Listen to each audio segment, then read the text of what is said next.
Hey again, Red Devils! Today we are diving into all the latest Manchester United news. From Marcus Rashford's potential Old Trafford return to Sir Jim Ratcliffe's controversial statement and what's really going on behind the scenes at Old Trafford. Stick around because we are breaking down every twist and turn for you. And hey, don't forget to like, share and subscribe so you never miss a Manchester United update. Manchester United news. Marcus Rashford return gets seal of approval as Sir Jim Ratcliffe issues statement. Manchester United have a weekend off after failing to book their place in the fourth round of the FA Cup.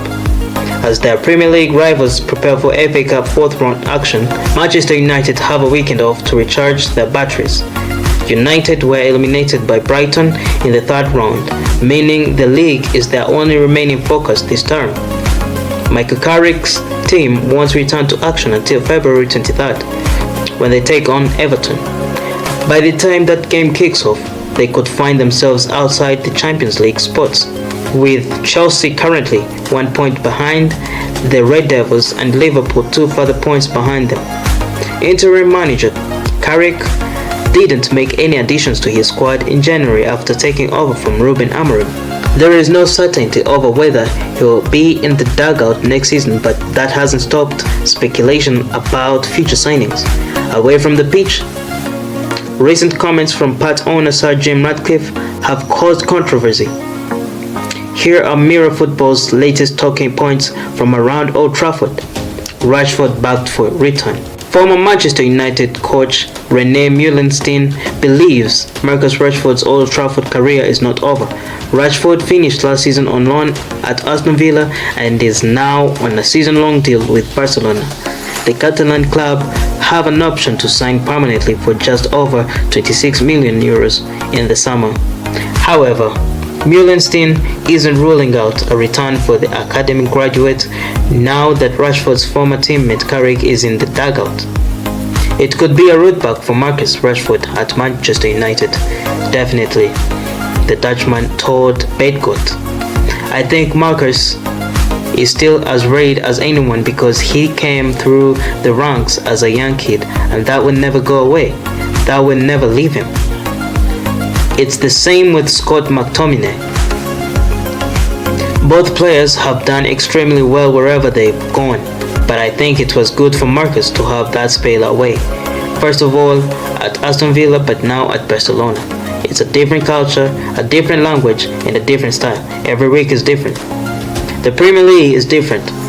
It's so much more demanding than any other league in the football.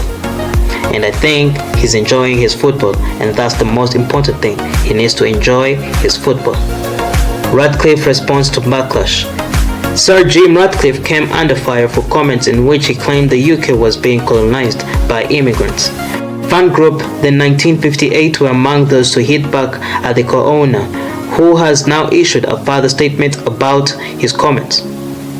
I am sorry that my choice of language has offended some people in the UK and Europe and caused concern, but it is important to raise the issue of controlled and well-managed immigration that supports economic growth, the billionaire said. My comments were made while answering questions about UK policy at the European Industry Summit in Antwerp, where I was discussing the importance of economic growth, jobs, skills and manufacturing in the UK. My intention was to stress that governments must manage migration alongside investments in skills, industry and jobs so that long-term prosperity is shared by everyone. It is critical that we maintain an open debate on the challenges facing the UK.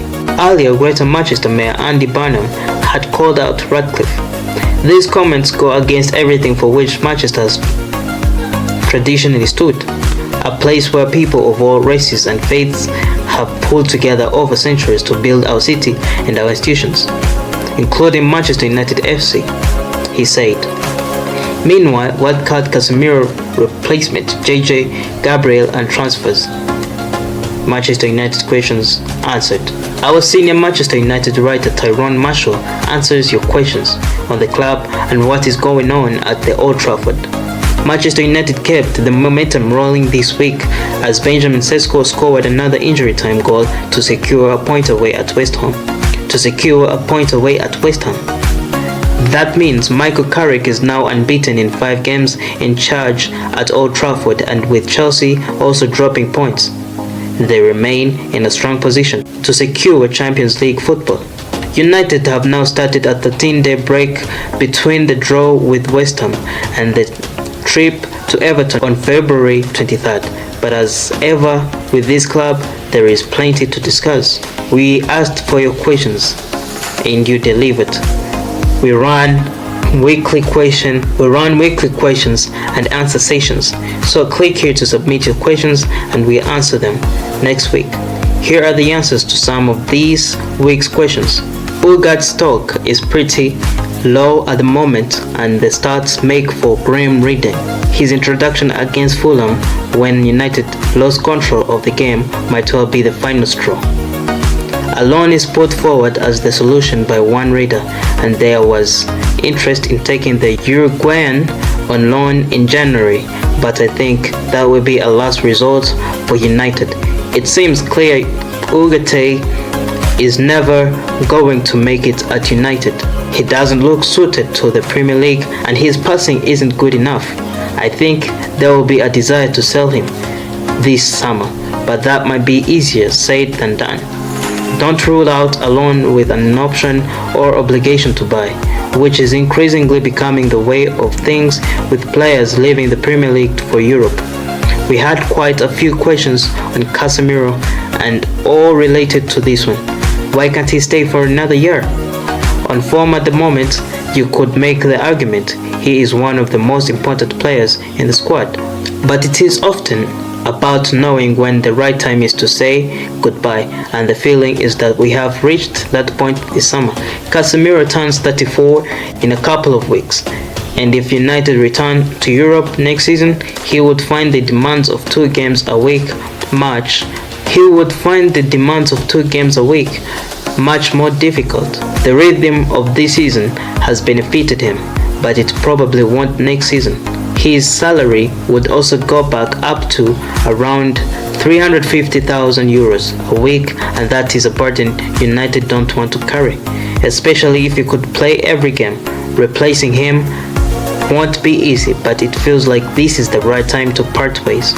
My concern is about the defense because we are conceding too many goals. What is being done to address this? We have had a few questions on the defense recently and concerns about the team conceding too many goals.